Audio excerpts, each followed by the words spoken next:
कृपेची सावली, ऐसी निरंतर माया भी कुठे न पाहिली.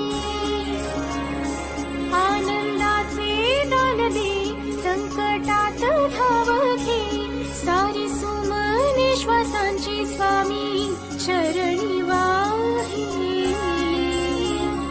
कारण हा सगुण साकार सदा हा जे धावून येई अभरा